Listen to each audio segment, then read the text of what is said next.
လူတိုင်းမှာတော်တဲ့အရာရှိသလိုညံ့တဲ့အရာတစ်ခုစီတော့ရှိတတ်ကြတယ်မဟုတ်လားဒီလိုပြောချင်တဲ့အခါမှာ be bad at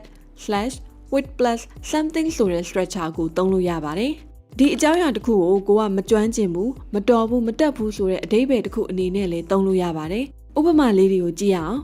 ကျွန်တော်ကခဏခဏနာမည်တွေမှားခေါ်တတ်တယ် I'm bad with names. သူလမ်းတွေကိုလုံးဝမမှတ်မိဘူး She's bad with streets. တငယ်ချင်းတစ်ယောက်ကလေကောင်မလေးတွေကိုမချိန်တတ်ဘူး One of my friends is bad at asking girls out. အမျိုးသားတွေကလေတချို့အယောင်တွေကိုမခွဲတတ်ဘူး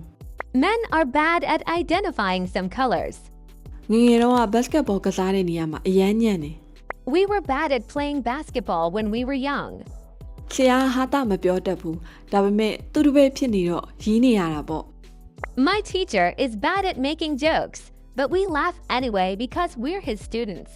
အတက်နိုင်ဆုံးစူးစမ်းပေမဲ့လေညီမလေးကဟင်းမချက်တတ်ဘူး My sister's bad at cooking, but she tries her best.